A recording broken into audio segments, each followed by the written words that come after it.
Sean, isn't there a fraternity of former White House press secretaries whose code requires you to call this lady and tell her to think anew? Like, aren't you responsible for your fraternity? I think that association was blown up by Jen Psaki. Um, and I mean there was. I mean, it was Mike McCurry's birthday yesterday. I was texting with him, wishing him a happy birthday. And there's a lot of us that have always viewed the club that we belong to as a very special place. I think it disintegrated under the Biden administration in terms of just the collegiality that existed prior to that. I actually agree with Dan to some extent. I will say this. I don't think Biden could go on a book stop, never mind a book tour. I just can't imagine. And I also, with all due respect, I don't believe that anyone will think he wrote it. And so I just don't put a lot of stock into what's gonna but I overall agree with the strategy. It's too much score settling and people don't want to hear it. It's very backwards looking. I think Corinne strategically has done herself a lot of damage because Yeah. she is now on an island. No one wants her. And to the extent she's a rather young woman that needs a livelihood going forward. So I don't know if she goes into academia or something, but I don't know what job she has left to potentially consider Well, because it seems like she's pissed everybody else off, regardless of her qualifications, which weren't much to begin with. I think she's now really alienated herself among what would be your natural group of allies.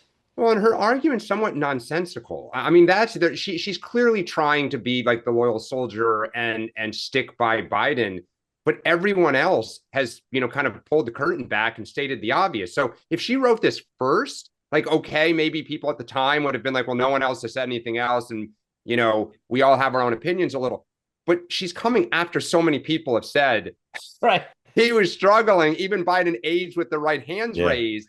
yeah. To come out, you just look foolish. I'll just say, in terms of this continuing, have the prospect of it continuing. Remember, Zions didn't take the fifth, and what Yeah. he said is pretty significant. I think we're all kind of inured to it to some extent, but his listing the people who thought Biden should drop out, that means there was a debate within it. And the story also quotes the two biggest loyalists, Tom Donlin, no, Mike Donlin, sorry, Mike Donlin and Ricchetti, as saying, "Oh, the president just had a couple bad lines in the debate or bad style in the debate. He was awesome." So here's my point: is there's more coming potentially because now that people are starting to talk, there's more coming, and there would be stories to tell, as I've reported before. There's stories to tell about the vice president. There's stories to tell about the president that have still not been told, and this to me the danger, besides that it keeps it going, is that this stuff could perpetuate and be a real distraction because if you're running in 28, They're going to ask you.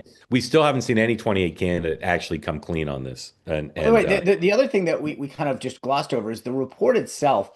I will be interested to see if there's any legal issues that DOJ takes up. I don't think so, COVID. but I think that's what the House GOP committee is Yeah, basically saying at its yeah, essence is these executive orders aren't valid. yeah. And I think that there's a constitutional issue that's going to have to get answered. Whether or not DOJ takes it forward or not, we'll see. But I Totally think there's agree. a bigger legal Well, issue. and that goes to the issue of not whether he should have dropped out, but I think there were people who might have had conversations about whether he should have stepped down. And Correct. that's the much Correct. bigger issue because that's a Correct. functioning History issue. history will not look kindly on this. They say that something that's easy is like a walk in the park. Well, easier than a walk in the park, hit the subscribe button, be part of the two-way community, never miss an episode, be part of our conversations.